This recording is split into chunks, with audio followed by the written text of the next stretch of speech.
Good afternoon, family. In a way, it feels a little strange, like I feel like a fish out of the water. Right? I haven't done this in a while. I really have not.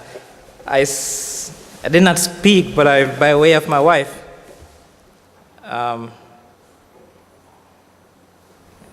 think Sister Sandy reached out and said, "Hey, look, you guys are coming in town. Why don't you speak?" So I respond to her and say, "Tell her I have not done this in a long time," right? So with that short notice, I said to myself, "Okay, what am I going to do with them? What am I going to do?" So I was able to speak to Pastor Ray immediately after that. I know every time Pastor Ray and I talk, it's not like we just have a simple conversation and that's it. "Hey, how are you doing?" No, I can go through my phone right now and I can show you some of the last conversations we have. They last at least 1 hour, and I think they have gone as far as maybe 2.5 hours, right? Because there's so much to talk about. And this was one of those cases. And so I struggled with something to speak about, and something hit me when I was having a conversation with them, and which actually fueled the conversation for the rest of close to 2 hours that we were talking. But then I had to wake up the following day and travel here for the entire day. I got caught in traffic for 2 hours. So here am I trying to get back here as fast as I can to say, okay, let me go home, get some rest, and try to put something together. So last night I sat down on the bed, thinking no less, okay, I'm going to get into that mode, try to see if I can get something done. I woke up this morning, found the laptop beside me. So it means, therefore, I didn't get the chance to delve into the topic that I really wanted to. But when I woke up and I realized, okay, I'm a little bit refreshed, and my thoughts still start to go, my mind take me back to a message that I heard recently, which I happened to be a part of the audience for, and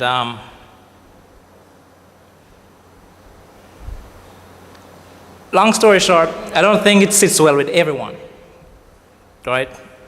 Because I'm sure where Pastor Ray is concerned, being a speaker and have a message to present to an audience, sometimes you wrestle with whether you should do it, yes or no, right? Some people say then, well, if it is God inspired, then let it happen. Let so be it. True, but at the same time, like I've always said, an author just doesn't get up and just write a book for the entire world. There's a target audience that he writes for. So when you see a book on the New York bestseller list, it's not everybody buying that book. It is a target audience that buys that book, right? And it's true for everything. The friends in my corner are people who I associated with. There are certain commonalities. You know, it's not that we agree on every single thing, right? Some people are on this straight and narrow. Some people are really on another path. But there's still a common thing that keeps us together, right? All of us are human in there. Different sizes, different shapes, different colors, stuff like that. But one thing, if you strip all of this apart, we have a skeleton looking at us, right? So that's a common thing. So I was looking at that and I realized, yeah, that sermon didn't hit well with everybody. So what we find is that after this sermon was over, there was a question and answer situation that went on, and that's fine. And that took off in a direction where I'm saying, man, whoa, what do we have here in our hands? And I started to look back at it and I said, yeah, there's some truth in there. When I say truth, now, not that what is said was erroneous in its entirety, but If you go straight to the heart of it, you'll be able to see what was actually being said. But only few people will be able to get that. Few people will be able to get that. But they have to also realize that there are other persons as well who you hear something and they take it and they run with it, and then you spend the rest of your time trying to correct. I wouldn't say even say correct, but try to explain what's communicated. This is why communication is a big thing. It's a big thing. It is so important that I want to ensure that what I'm putting down is what you are picking up and absolutely nothing else. That's it. Because if you pick up something else, then chances are the communication didn't go well. Now, you might say maybe it's a speaker, but maybe not. But if you know anything about communication, it's a medium. A needs to get to B. By the time it gets over here, it goes through a medium of different things, whether it's the person, many different mediums, many different, it's what is called noise. It can get distorted along the way, and that distortion can be by people's own perception, their own frame of reference. So when they hear something, okay, they tie it to something that they already know, and then they go with it. When you shoot about, you really should. You should be like a student. You should be aware, hey, I don't know anything, man. I don't know. In fact, I'm going to pretend I know Jack. I'm going to pretend I know Jack. And then approach it and say, okay, information. Oh, okay. That goes together. Oh, that doesn't go together. Make connections as I go along. And then you come away with something called knowledge, right? You know something. But after you know something, it's a matter of how you use that information, right? About the wisdom. The issue region that was talked on is a connection between Black Lives Matter movement and Marxism. And for those persons who really know anything about different idioms and isms over the years and different world orders and stuff, the Illuminati and the Bilderberg and all those things, and right, you'll be able to make sense out of it. You will be able to make sense of it. If you don't know that information, then, right, in a problem. Fine. But when I realized that the speaker spent a lot of time giving some background to set it up, but then when he went into it now, then I realized, oh, that does make the connection. So it is spin off into a lot of problems. Since that time, I've had persons who, there are persons in the congregation where I meet there, just like Pastor Ray, there are certain things that we can get together and talk about, but not everybody can sit there and talk that stuff about. And so for the next 3-4 weeks, those people called me, hey, what do you think about so-and-so? I'm like, hey, this is so much I know. It's information for me. I take it, and then I realize, how do I deal with this?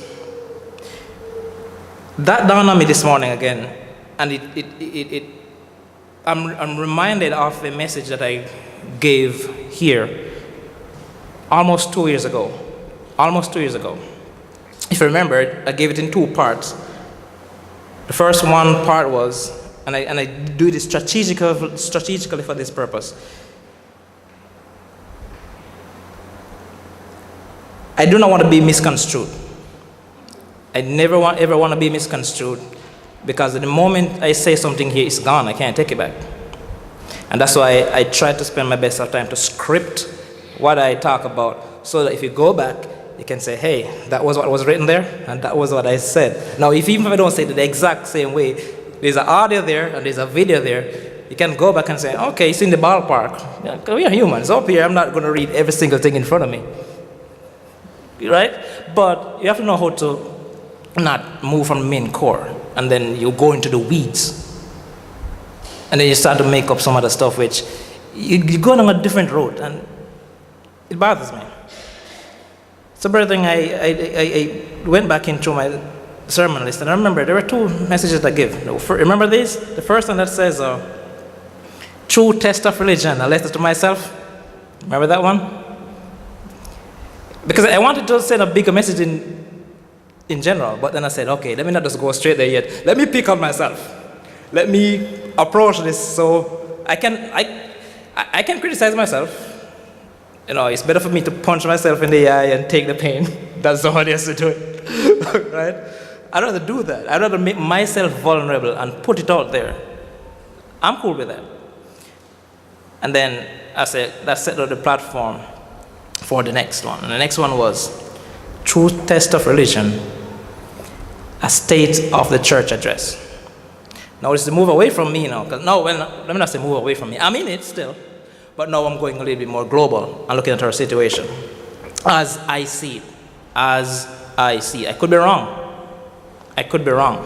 And I'm fine with that. But the scripture in Corinthians, I don't remember exactly which one in 1 Corinthians, but it talks about the body, members of the body, right? And by that, and how it describes it, it shows there are some different people, different members of the body that have different different purposes. One is not more important than the other, but they don't play the exact same role. And I think we ought to realize that. The little speck here is as equally important as the heart, because it has its purpose to play. But the speaker here can want to take over the function of the heart, right? It should play the position.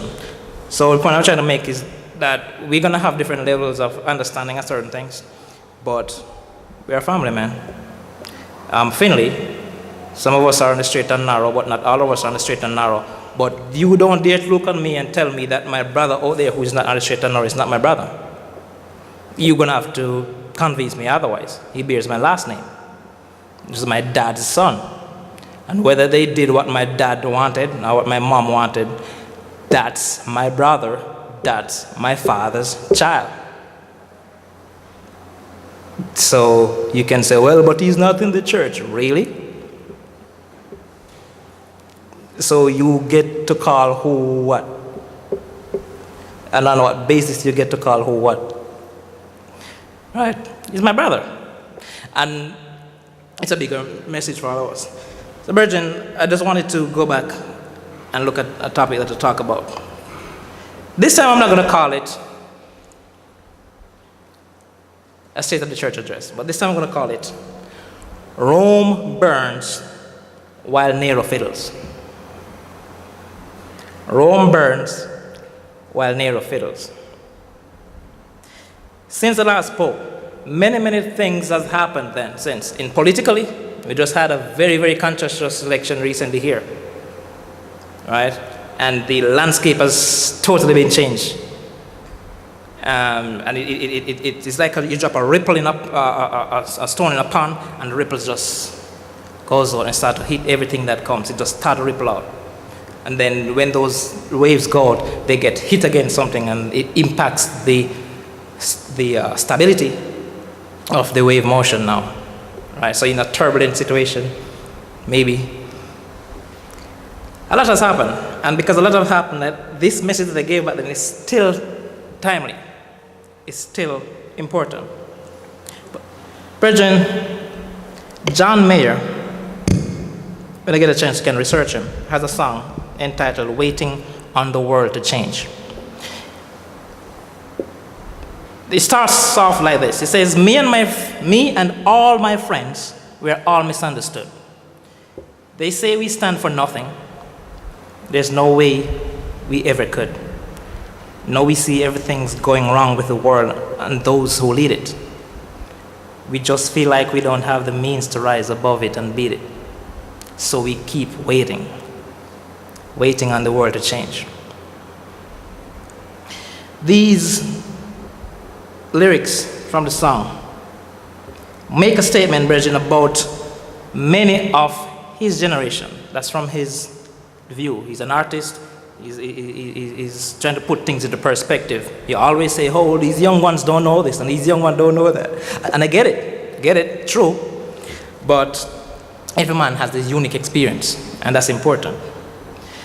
He said they have a desire to make a difference in the world that needs help. War, terrorism, corruption, disease, pollution, and moral decadence abounds. We see it. We can't pretend that we don't see it. We cannot. Therefore, it's no secret that we live in a world that has all these problems. They're massive. So as the song goes on, well, not as the song goes on, but in the song, we can recognize from that the world needs change. But the whole idea of trying to change it now seems more like a fantasy. Because how do you impact all of this? How does one man decide they're going to take on and try to change anything? Because it seems so overwhelming, like a daunting task to happen. But somewhere along the song, he dreams that this could happen someday. Surely, it's not something that could be accomplished by any one man or by any government of today. So we all know that, right? We, as a community, let me use that term. I was about to say movement, but we as a community know about the 1,000-year reign, and this government is not going to be what it is anymore, right? So right now, of course, man got to do their thing, but there comes a time when all of this will be no more. And I pray for thy kingdom to come. I really do pray for thy kingdom to come, where all of this chaos, man, we can show people how governance really ought to be done, right?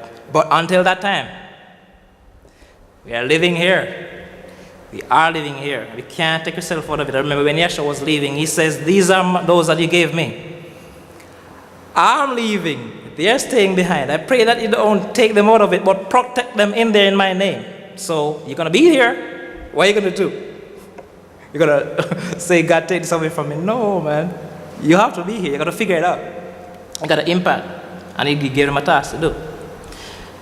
Brethren, I'm putting forward. So here's a few questions then. What do we do today to remedy the situation that we have? Can we change the world?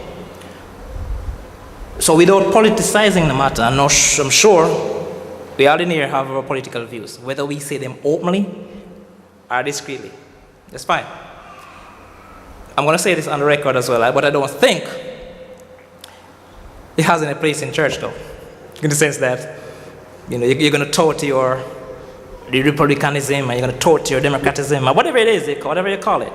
That's not. We're called out of, man. We're called out of. That's why it's called the ecclesia.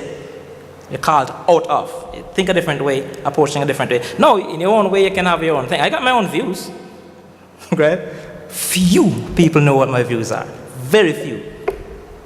And chances are, I don't think even my wife even knows. To show you that much. Got my own views. But what is the view going to do?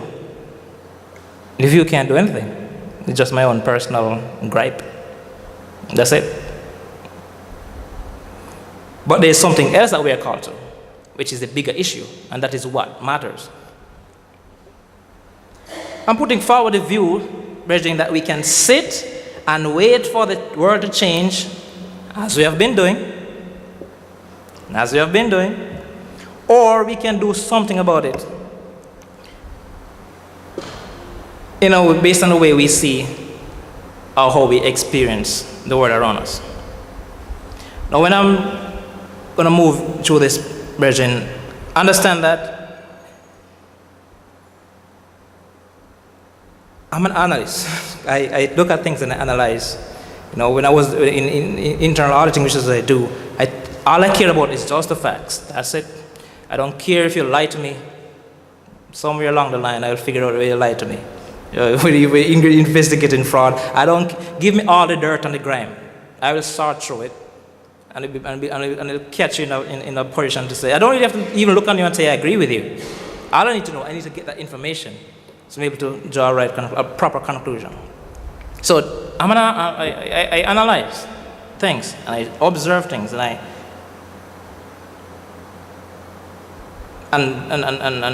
in my view, there are some things that kind of concern me in a sense. So when I'm talking about this, and I use the term Church of God, in some sense, I'm talking about the community as we know it, that we all for, and then in another sense, I'm talking about Christendom at large, Christianity at large, right? And I'm sure you'll understand which emphasis to place on whenever I get to that point. But the view of the Church of God as we know it, the community, and Christendom at large, has a biblical mandate. The church should perceive that hurting people not only need the spiritual word, but they also need the physical side of it as well. Not only do they need the spiritual word and the bread, but they also need a physical voice.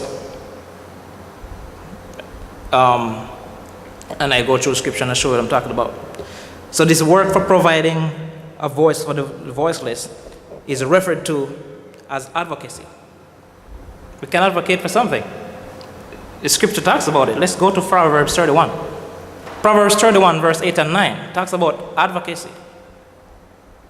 Because if there was no need for it, then what was the purpose for Yeshua even coming in the first place? Proverbs 31, 8 and 9, it says, and this reference I'm taking it from the KJV, it says, open thy mouth for the dumb in the cause of all such as are appointed to destruction. Open your mouth for the dumb. Open thy mouth, judge righteously, and plead the cause of the poor and the needy. That's advocacy. That's a mandate. That's a civic duty, basically. Like saying, you have to do that, man. You have to do that. That's like a civic duty. Now, at this historic moment, brethren, in our lifetime, which is why I said, since the time I spoke to now, things have changed. And if you are paying attention to what's happening in the world, you will see this. In fact, Mark Twain once said, if you read the news, you are misinformed. If you don't read the news, you are not informed. So in this day and age where fake news is being thrown around, you can say, okay, that's fake. Okay, fine, it's fake.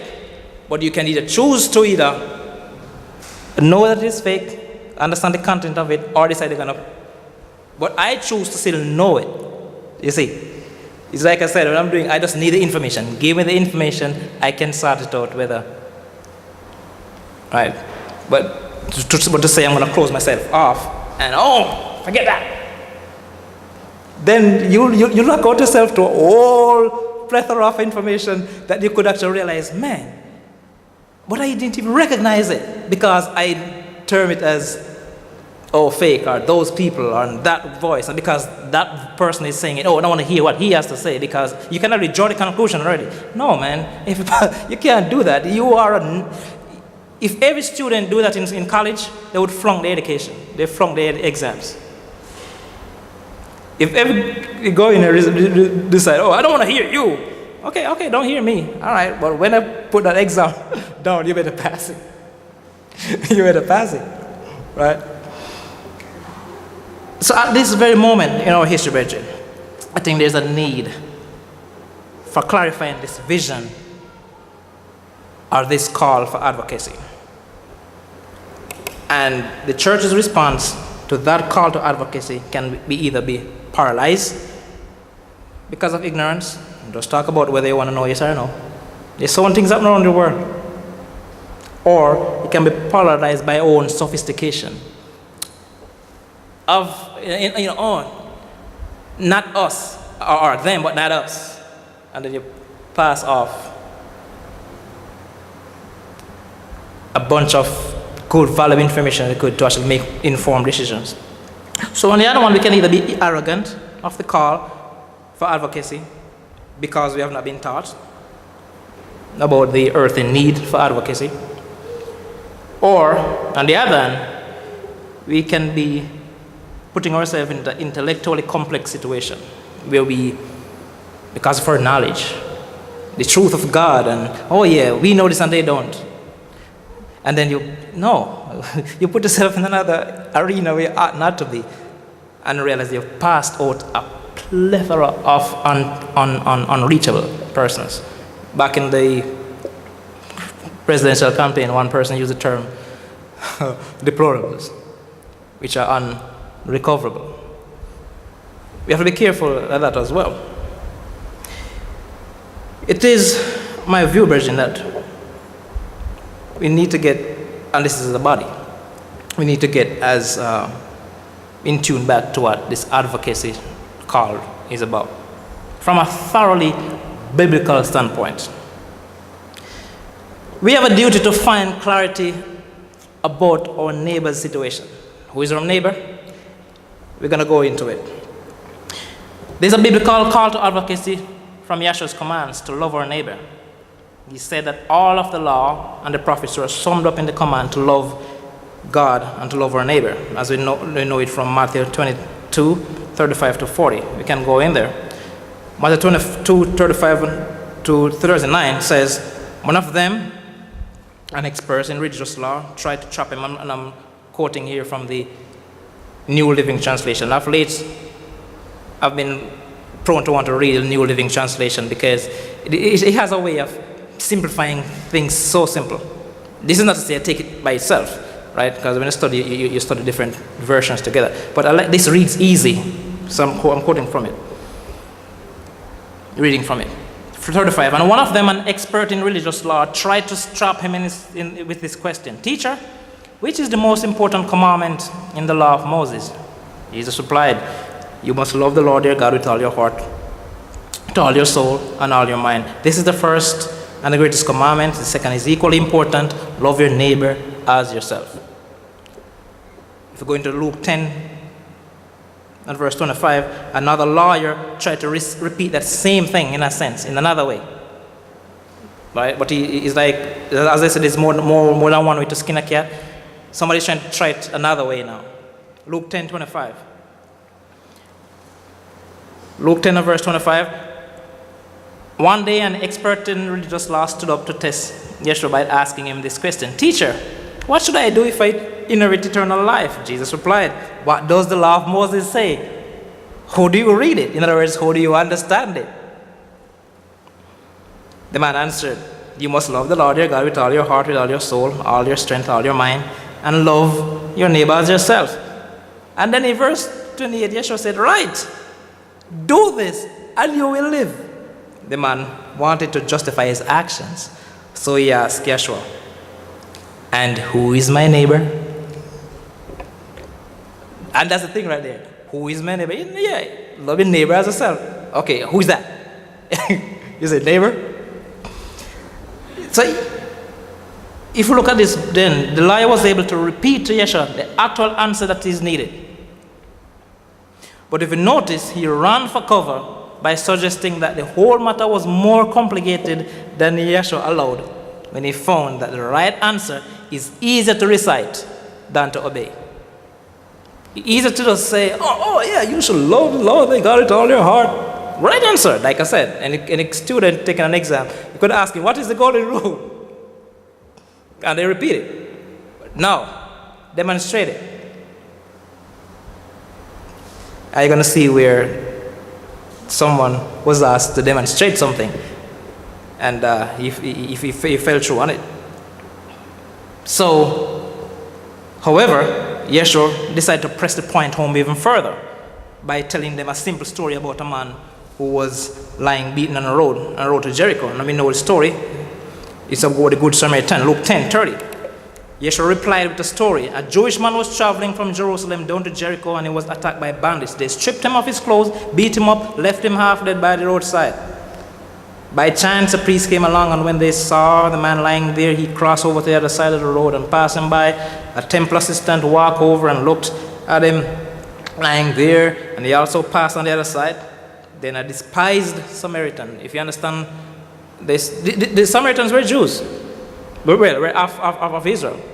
But if you understand the history behind that, it's like I said, they have 7 brothers, but you have a bastard. We have one we call the bastard child. Right? Like I said, but it's my brother. But we scorn that one. So the despised Samaritan came along. And when he saw the man, he felt compassion for him. So going over to him, the Samaritan soothed the wounds, put on olive oil with wine and bandaged them up. And then he put the man on his own donkey, and he took him to the inn where he took care of him. The next day, he handed the innkeeper 2 silver coins, telling him, take care of this man. If his bill runs higher than this, I will pay for the next time. So he got some money in the pocket. Oh, take this down. And no matter what it costs, just put it on my tab. I'm going to pay it too. 36. Now, which one of these 3 would you say was the neighbor to the man who was attacked by the bandits? The man replied, no. The one who showed him mercy, the inertia said, yes, go and do that. Go and do that. Through this simple story, Yeshua sweeps away any sophisticated diversions that we have, any situation we put ourselves into. I'm Mr. Tie and Mr. Jacket. I'm Mr. Uppity, whoever you are. You just cut to the heart of that right there and rip it out and say, you don't get it. He confronts us with the clear facts about an individual human being in a need, and he asks a simple question: what does love require? That's all he asks. What does love require?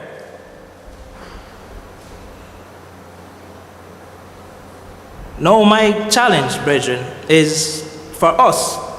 And remember when I said it there, I'm talking about when I said sometimes I'm speaking globally, as in Christianity at large, sometimes I'm thinking closer to home, my own brothers and sisters in the Church of God community as I know it.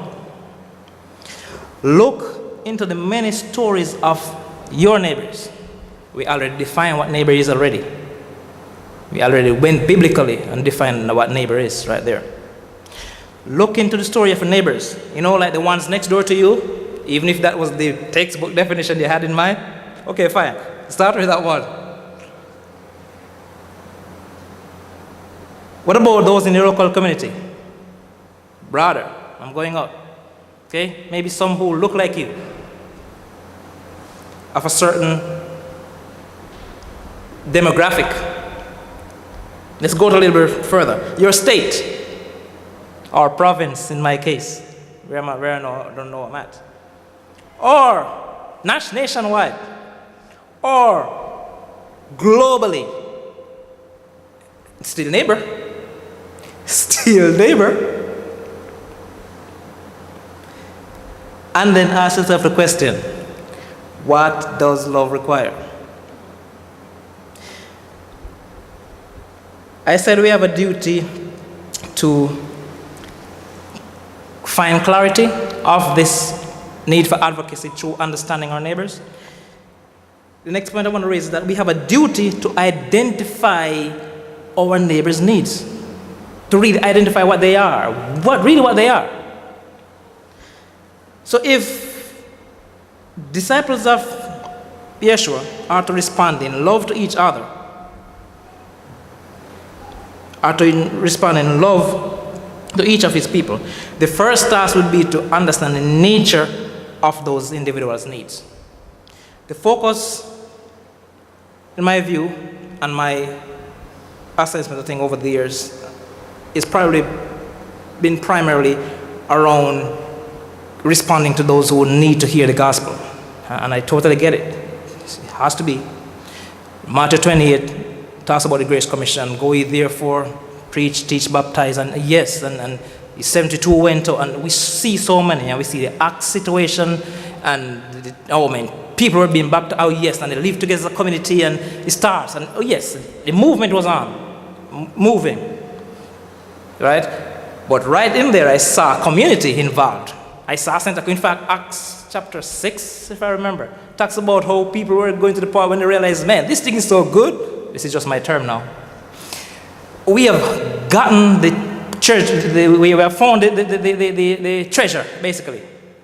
Man started to sell everything they had. Sell every single thing they had. Okay, so the big house that we were all planning to have, and oh man, these are the labor of my hand, or the aspiration of, really? You look at Acts 6, people sell them all and use the proceeds to fight it among themselves. It's no longer where some have and none didn't have any, but they lived in the community. Acts 6, look at it again.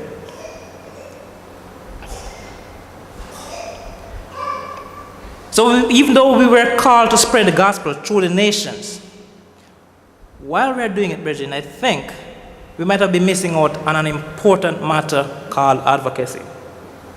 I'm not saying not to do it. And yes, there's certain level, stuff that we understand from a different level, and some of us really take it to another level, which to me is knowledge puffs up. Knowledge puffs up, which is another sin. You see, I can't tell these things to you guys because you're familiar with me and you know the way I relate. It's not everybody I can tell this to. Seriously, some people really throw rotten tomatoes at me. But I feel comfortable talking to you guys because you're like my family. It's like me and my own family. I wake up with them every day. There's some of them like, I don't want to see you tomorrow, but I have to wake tomorrow again, right? And I have to say, okay, look, you see, last night, about last night, don't really take it, don't take me to task, right? I was either drinking too much or whatever it is. But that's the point, though. That's the point. I can talk to you that way because I know who you respond. But even when I'm doing that, I'm using this platform to still get that message out based on what my own view is. While I believe it is equally important to advocate, brethren, I think we might have grievously erred to respond really in those areas that we really need to. In a sense, it could be seen like we leave that part up for the rest of Christendom to do. When is the last time any of us go and visit anybody in Cook County Jail? When was the last time anyone... Now, this is just going out on a limb. I'm not saying you have to go there and do it, but there's a principle behind it, though. When is the last time somebody see an injustice in society and decide they're going to stand up in front of City Hall downtown with a placard and saying, no, not in this district, not in my community, not. I'm not saying you have to do it, but understand I'm trying to lay a principle down. Advocacy, I'm not saying you have to do that. There are many ways of doing things. Yeshua was an advocate for some stuff. He was passionate about it. I remember one time he came in and started throw people out of the Almighty's temple and said, not in here. Not in here. Maybe we have left up that work to do what the advocates do for others while we sit on our sophistication.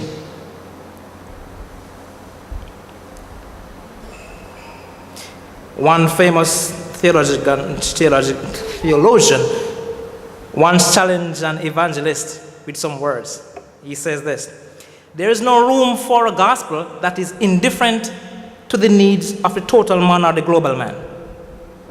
There's no reason for having a gospel if you can't cover all sides of it.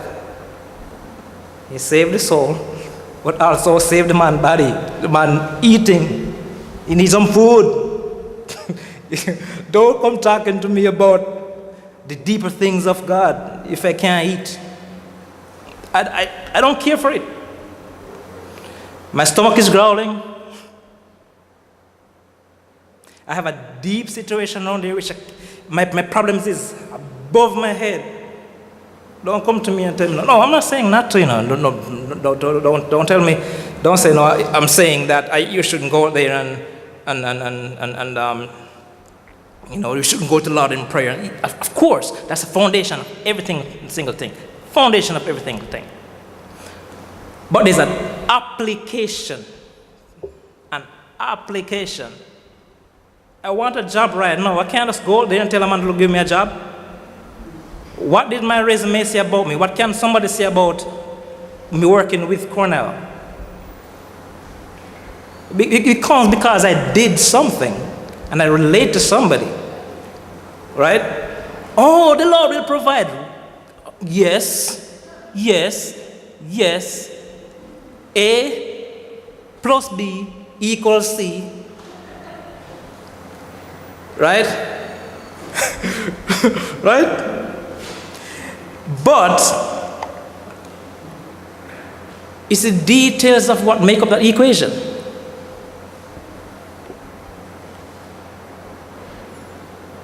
So both the verbal proclamation of the gospel and the care of our neighbors' physical and social needs are a part of the church's duty. Now, while I'm talking about this, I'm sure there's a lot of different things keep coming up into your mind, different categories and stuff, and okay, where am I going with this? Where am I going with that? Let me narrow it down a little bit for you. While this is global, I want to narrow it down towards something, because I still have to give credit where credit is due. I'm not saying, I'm not in no position to say it has never happened and no one has ever done it. I'm not in a position to say that. But I think I'm in a position to say that with certain degree of impact, degree of frequency, I'm able to say, chances are it is happening, or chances are it is not happening, right? If you look on my speed, my dashboard right now, the car, you realize it's not at zero. I have traveled several hundred thousands of miles just because I was doing something with it. Then I can say, okay, oh, that car has been really used. So any rational people thinking can look and say, oh, that car was driven, because zero is not on the speedometer. That's what it's called. Yeah. Because something happened. There are many different categories of people who are hurting in our world. And when I say world now, your world could be the person next door, it could be a local community, it could be a state, it could be but your world. And the traditional ministries don't really respond to those needs. They don't. These people are not suffering because they have not heard the gospel, not because they don't have a church in their community. We do not show meaningful love to those categories of people in their situations by merely bringing them gifts of verbal evangelism. Hear ye, hear ye. Thus saith the Lord. Nor do these categories of people suffer because they are depraved. It's not really because they're depraved. None of them may not even be hurting because they don't have food or shelter or even health care. So I'm narrowing it down.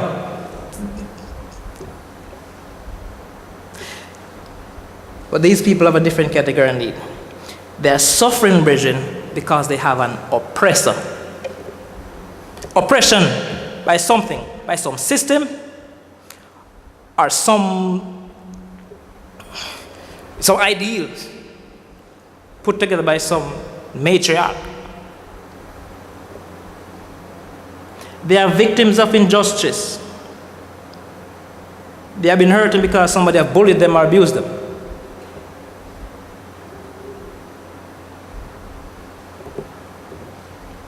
It's then, brethren,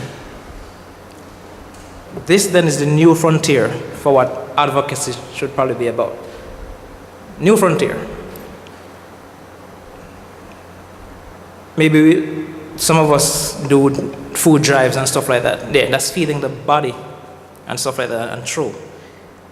But even after you feed the body, that person may have been wrongfully accused of a situation and have to be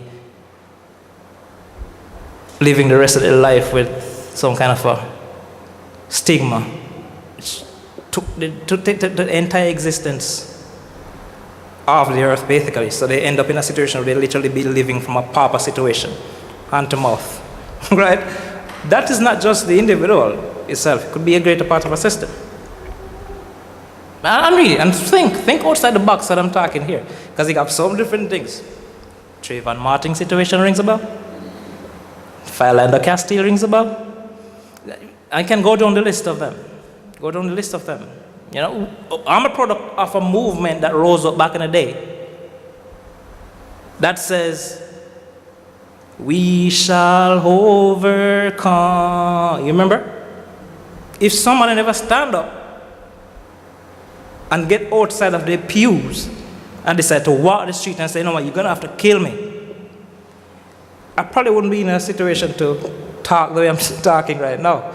And trust me, it's going to get worse. It's gonna get worse. Read between the lines. Don't get bogged down into political debates and political here and scare about Democrats this and Republicans this and conservative this and liberals this, and that's not what you were called for. This is not God's government. If this is God's government, He's doing a terrible job at governing His world. No. God allows some things. Allows some things. So you might say, okay, so somebody might say, okay, well, I told you God don't exist because, really? But then again, when you meet in a car accident, the first thing you say, OMG. All of a sudden, God exists. Right? Even if you never believe in God, all of a sudden, something like, OMG.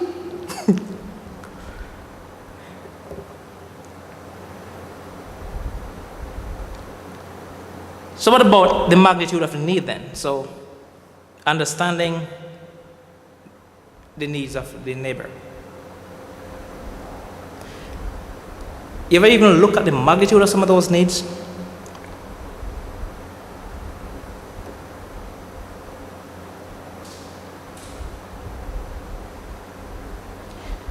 Brethren, if we love our neighbors,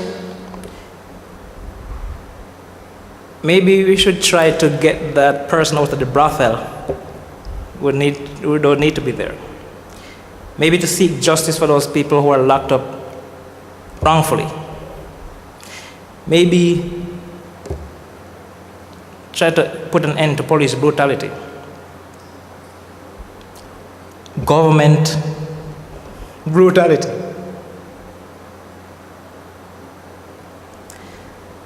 Release from slavery. Yes, slavery. There's still slavery today. Taking a different form.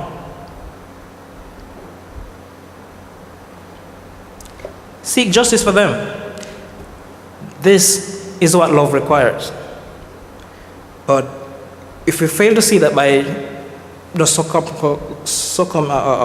looking at being myopic and looking at the only situation around us, we fail to see that there's a whole world is crumbling apart out there, or we just look at it and it becomes another news item. It's another news item. Oh, what happened in the world? Oh, another person gets shot. And I don't have to tell you guys about that. I don't have to tell you guys about that. Every day here in Chicago in the news. Fairly or unfairly, Chicago always being quoted. Right? Some of it is true, some of it is false. And I'm going to get that, like I said, there's fake news. Okay, I'll deal in statistics too. And it can make numbers tell situations any way you want it. You can. And then again, because I don't have the voice on the platform to really say, no, that is not true. Because you have a bigger voice, that's a bigger trumpet than I am blowing their message out.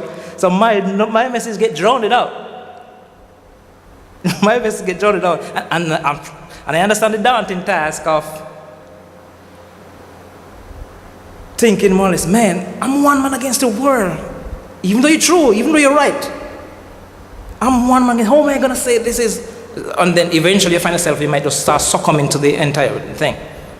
No, man, that's why the church is important. That's why the church is the ecclesia you're called out of. Stay away from it.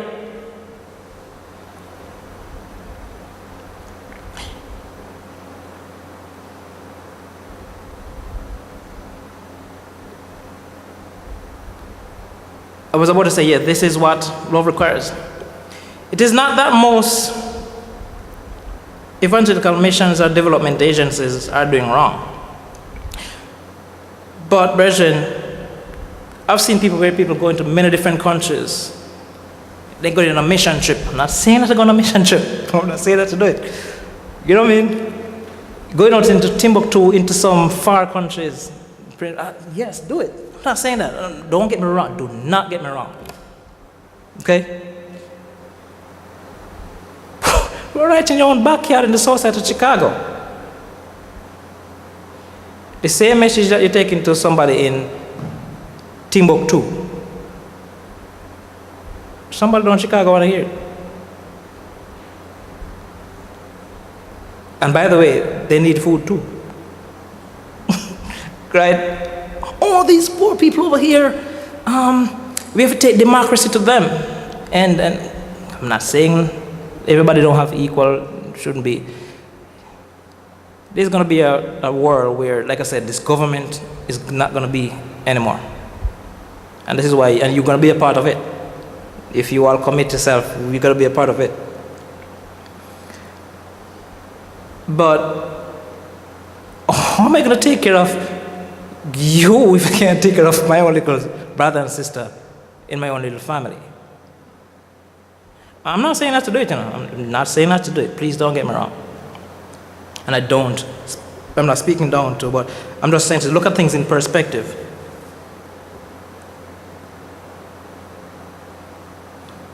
There's a distinct need, different from those who suffer from not hearing the gospel, and different from those who suffer from deprivation. And in magnitude, millions of people every day, brethren, are forced into prostitution, even in this United States of America. Even in this, forced into prostitution. Sex slavery.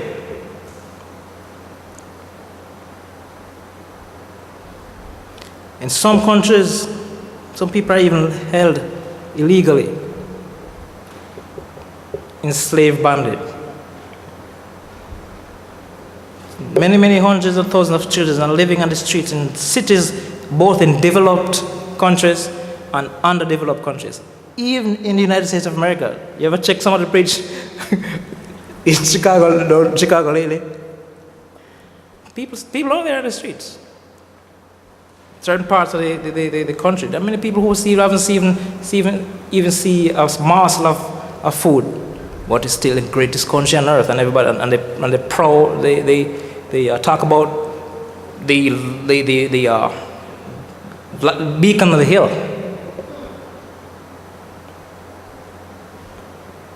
Thousands of impoverished men and women, brethren, sexually assaulted every year. Many people, thousand people killed in an unjust manner every year, even by the system. Well, how do we then as Christians manifest that love to these neighbors? In our present day society,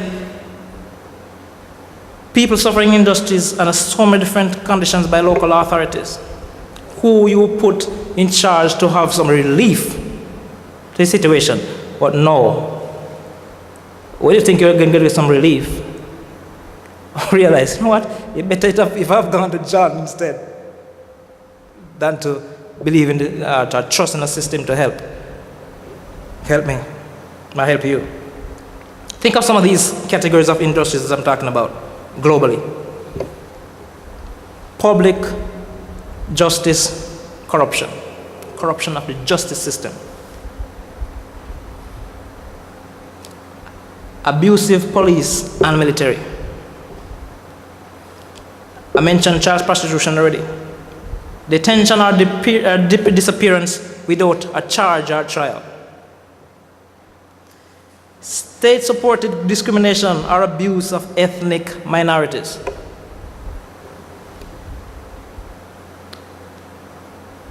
I'm sure some of us can put up our hands with that one. Organized political intimidation. Right? In certain countries, man, you have to vote for this person in this. If you're from this community, you have to vote for that person or else. Or else. Right? Child labor. Seizure of people's possessions, lands and stuff, because they don't have certain money in their pocket to get the property sorted out. Stuff like it happens, man. Forced migration, that one is hot on the list today. Syria. You know what the people who have been fleeing, going across those borders because of a disturbed activity happening. That we talk about yes, the bombs dropping, and yeah, but people are fleeing in the moment. People's lives have been displaced because of these things. Do we really think about what happened to them people? We have a law that went into effect Thursday night of banning people from another culture. I'm not saying that to do what you have to do. I'm just saying, no, don't get me wrong now. I'm not saying you should open that door and you leave it opening and anybody, I'm not saying that. I'm not dumb enough to say that, right? Because I don't want anybody coming to my house. They want to pay rent for. No, man. But I'm speaking to something called mercy. Something called mercy. Extortion, withholding people's money, their wages, exploiting people of their salary, organized racial violence, religious persecution. Thank God that right now we're in a position where we can meet and gather here. But look around the rest of the world. Many people are being persecuted because of their religious belief. Other Christians are being persecuted because of their religious belief. Okay, some of us in the Church of God, as we call it, have this view, which to me is a skewed view, right?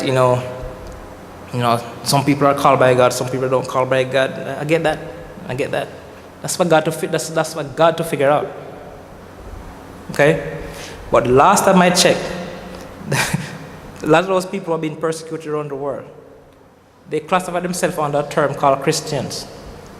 Right? They didn't classify themselves under a term called Muslim. They didn't classify themselves under a term called Buddhism or Taoism or whatever it is. They classify themselves under a term called Christians. Right? And they die because of their belief. When is the last time any of us get killed for their belief?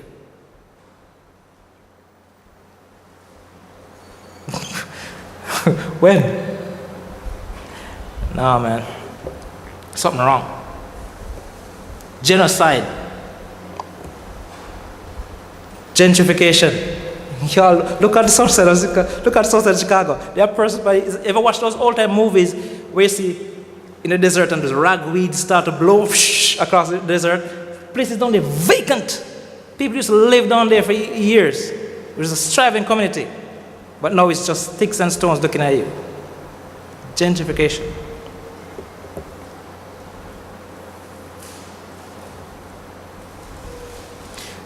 Let me help clarify that biblical mandate then.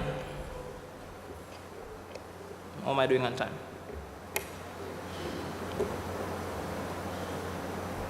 God is a just God. Let me put that into perspective. He's a just God. He believes in total justice and freedom for his people. His scriptures, brethren, are very, very filled with that theme of justice for mankind. The most prominent and clearest of all of them is reflected in his character in Deuteronomy 32, verse 34. I'll read it for you. You don't have to go there in the interest of time. Deuteronomy 32, verse 34 said, "He is a rock. His deeds are perfect. Everything he does is just and fair. He's a faithful God. He does no wrong. How just and upright is he?" We also can see from Scripture how actively God has been involved in human affairs. God's attitude and his actions in dealing with social justice, in my view, has been demonstrated in the Exodus. In the Exodus story, Exodus 3, verse 7, what happened? Here's what happened. Then the Lord told him, speaking to Moses now, "I have certainly seen the oppression of my people in Egypt. I have heard their cries of distress because of their harsh slave drivers. Yes, I'm aware of their suffering. So I have come down to rescue them from the power of the Egyptians and lead them out of Egypt into their own fertile, spacious land. It is a land filled with milk and honey, land that were in the Canaanites, Hittites, and it goes on where the Jebusites now live. Look, the cry of the people of Israel has reached me, and I have seen how harshly the Egyptians abuse them. No, go, I'm sending you to Pharaoh. You must lead my people out." Advocacy. He's stepping in to say, no, I've had enough. it goes to show the character of the God that we serve. So if we serve the character of that God that we serve, and if the scripture says, okay, be holy as He is holy, then it's basically saying, hey, I'm supposed to model myself after that. I mean, like I said, A plus B equals C. 1 chances are it's 2. It's simple. It's simple to me. It's not overly complex.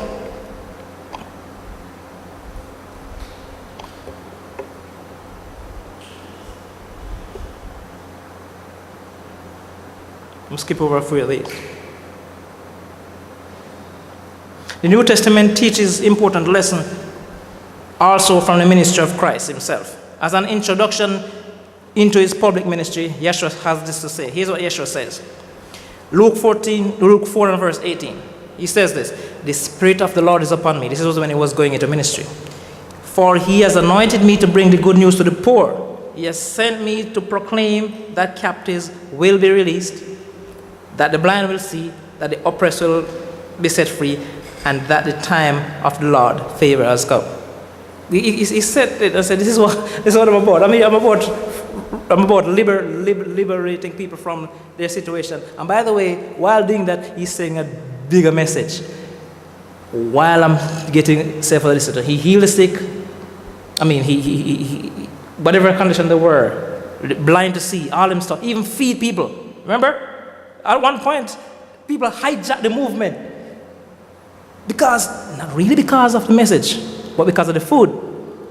Remember? Because of the food. Because, oh man, I'm getting fed today, so I'm following this man. Look at it again.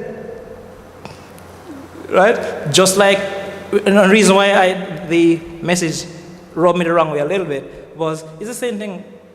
We had seen Occupy Wall Street here. We have seen Black Lives Matter here. No, in fact, let me even go further. The Southern Baptist Conference, did I say it right? That Martin Luther King was a part of. All those Baptist ministers come and say, yeah, we're gonna march and together. No, all these movements started out with good intentions because of the situation that arose there. No, I'm not saying some people didn't come along the way and hijack the situation and drive their own agenda. I totally get that. But it would be unfair of anyone to look at me and say, well, those people don't have a just cause for standing up for what they believed in. All right?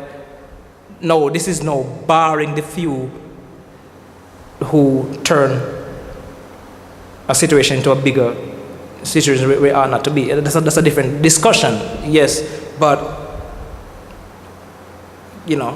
Mahatma Gandhi and all those people, that's another thing too. I speak to people who you can't dare talk to them about Mahatma Gandhi, and this is people from India, who will tell you, okay, you know what the world tell you, but we can tell you something is about Mahatma Gandhi, because we have Mahatma Gandhi up here on that level with respect to certain things, but from them they realize, hey, this man really wasn't really where he had to be.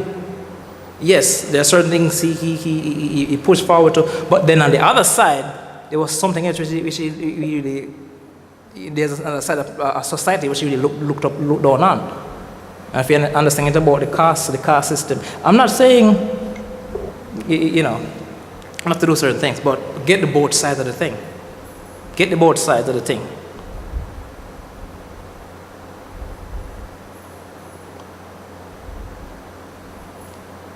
The strong message from Yeshua's quotation here, brethren, is that He was all for social justice and advocacy.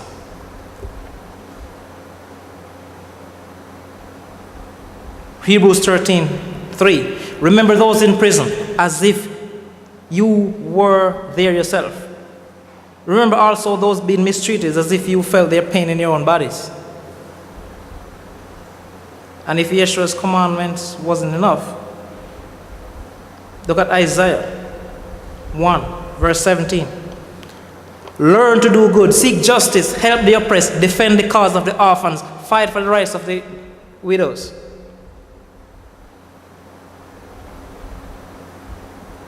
You can go through all of Scripture. Psalms 82:4. Rescue the poor and helpless. Deliver them from the grasp of evil people.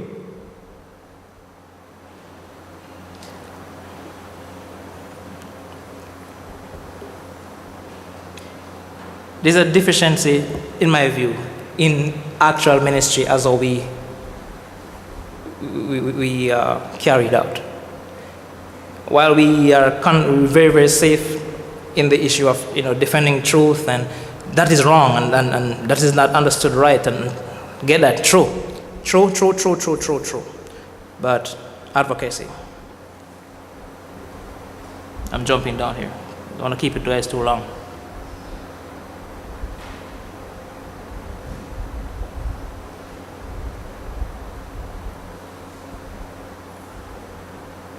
I'm going to wrap this up.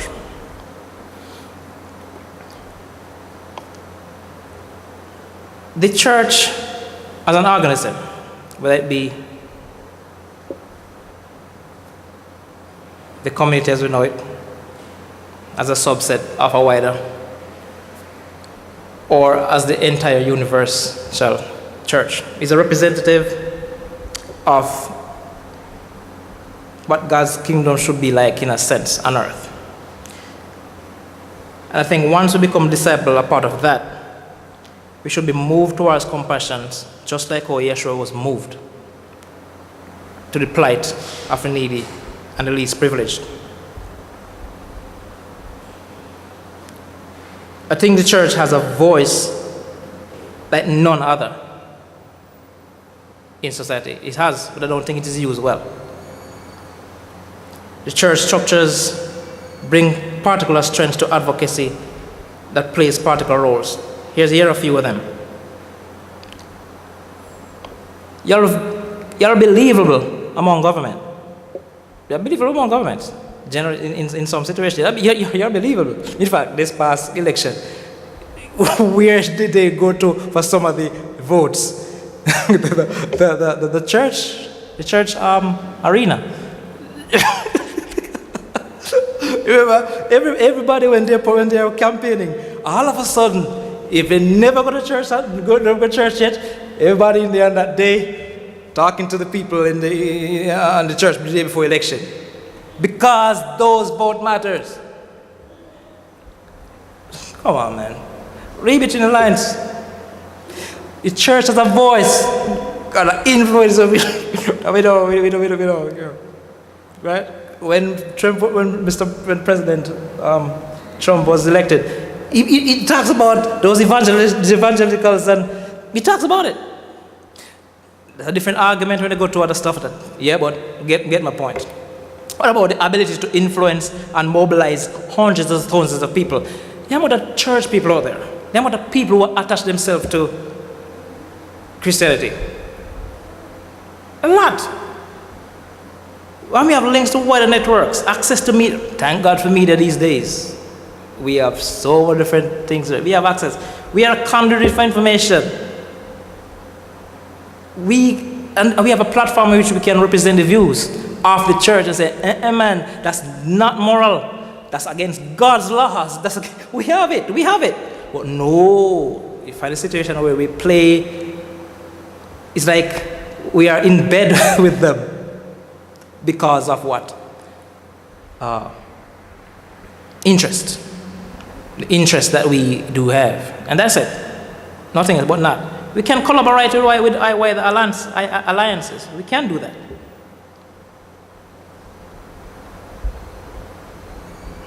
I think the church at large is blessed with very, very talented people who have been really educated in certain things. Many different kind of lawyers, different kind of engineers, different kind of people who understand policy making and how to influence how certain things are put together. I'm not saying to make this into a theocracy, but yes, I'm saying to make it into a theocracy to the extent you can. There was one before. Sanhedrin, remember them? Though they had a different take on things. I'm not saying to be the Sanhedrin, I'm not saying that. But I'm saying in principle, you should be able to be in a position to influence how certain laws are made. Remember I said, when is the last time we see somebody standing up from our section, standing up in front of City Hall and saying, no, you're not going to pass that law. No. But I'm saying we have numbers that can push the agenda, just like Martin Luther King did back then. To get the, that's why a lot of us are able to vote. Remember that? If you've never used it, that's why a lot of us are able to vote. And at some point, you end up finding someone in the president's office that looked much like yourself because somebody did something. I'm wrapping up now. Proverbs 14:31 says, those who oppress the poor insult their maker, but helping the poor honors them. There was this one missionary, became a theologian. He wrote a book called Transforming Missions, Paradigming Theology of Mission. He says, Jesus did not soar off into the heavenly heights, but immerse himself into the altogether real circumstances of the poor, the captives, the blind, the oppressed. He said, today too, Christ is where the hungry and the sick are, the exploited and the marginalized. The power of his resurrection propels human history towards the end under the banner, behold, I make all things new. Brethren, John Mayer's songs end like this. The same song that I started out with ends like this. It says, one day, our generation is going to rule the population. So we keep waiting on the world to change. It's an interesting phrase. One day, our generation, and this is now we as the Church of God community, the closer knit Church of God community as we know it, understands this. Our generation is going to rule the population. The kingdom come, the 1,000-year reign, they are preparing for, before a bigger thing is put into place. These song lyrics show that many of today's generation realize they will be ruling in the future from his standpoint. This is an artist now looking at it as a man. But from the church, we should understand that where you have, after the world tomorrow, the church calling out, and the role that you play. That's why did they call out your kings and priests? Right? These are. Don't forget what Israel represented. A smaller microcosm of something bigger. It was supposed to be a prototype, if you will, to be rolled out on a production line. This computer that I have in front of me, this was the first one built. Someone sit down, a great designer come and say, okay, this is what I want, but we have to get this one right first. All the bugs, all the kinks, all the stuff have to come out of it before it starts rolling it on the production line for it to hit. That was what Israel was supposed to be. Right? So God is not done with Israel. Don't forget that. It's not done with Israel. Ezekiel, remember that? Right? Zechariah, all nations will be going up to Jerusalem for them to be taught God's ways. This is not over and done with. So the pie in the sky where everybody is waiting for and that rapture, sorry. Read the Bible again. Ain't nothing in there say, no, God is going to come here and rapture you away from this thing. Yeshua himself says, these are they who you kept me. Keep them here. I can't stay with you, but I have to go away. Right? I'm going to prepare a place. No. He says, so wherever I am, you will be. So some say, well, okay, because it's gone there, that's where we're going to be. So what's the point of him saying New Jerusalem will be returning on here, on this ferroterma, this terrestrial? Go back to the Bible again, man. Why do you think all this amount of water and oceans exist around us? How did it get there in the first place? Because that's how God designed it. Something happened. Something happened. Which scripture talks about where there will be no, when the rivers and the lakes and the seas will be dried up? Which scripture was that again? I'm saying just look at the thing, man. The Bible is there for you. We get the information from, we get tomorrow's information from yesterday. We get out of the modern day fake news and go back to the one that was given to you all these years, and it's right in front of your eyes. That's why, remember, I just leave that concept. The production line, Israel, the production line rolling out. The sea is going away. Which part of New Jerusalem going to be? Why is it that people have to go up to Jerusalem to learn things? Something is into something. And as much as John Mayer saw that little glimpse, I don't think he see the other side of it. So I'm trying to make the connection now. Here's a man, an artist, who I'm like, I don't even realize he understands what he just wrote. I don't think he understands what he just wrote. Today's young people are likely be the ones that assist Yeshua in building a changed world. Today's church is likely to be those who will help Yeshua build that world to come. Hang on, brethren. Stay in there. I don't care what anybody call you. Let them call you names. Okay, you're a cult. Okay, fine. Remember at times I did a series called Say It Loud, I'm a legalist and proud. Okay, fine. I'll read the name. I'll wear it. Right? Even though I don't think you really know what you're saying. But I read the name. Say it loud. I'm a cultist and I'm proud. If I'm a cult for the Almighty, of course. Oh, sign me up. Sign me up. What other name you want to call me? Anything else? And it helps you how? You put another feather in the cap? Maybe. Okay, fine. Don't lose sight of the focus here. But while we're doing this, start with the neighbor next door, man. Find something about them. Learn about them. And no, I'm not saying to go there and not talk to them about Jesus Christ and all them stuff. And I'm not saying that. I'm not. You want me to learn a lot about your God? Learn something about me first.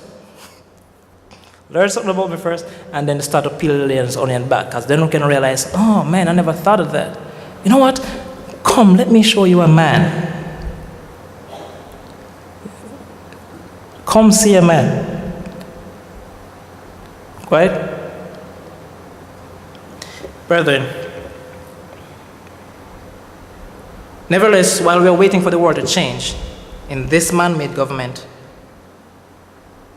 while waiting for it to ultimately change and permanently for good, like I said, there's something that you and I can be directly involved in. God has invited us to do our part in our daily efforts, daily efforts, moment by moment, to impact those around us, to facilitate and bring and experience that change. So, wherever I see it happening, I'm going to take the good out of it. I'm going to take the good out of it. Because one wise man once said, even a broken clock is right twice a day. Twice a day. It was nice being here again, brethren. It was nice being here again. And I'll be back.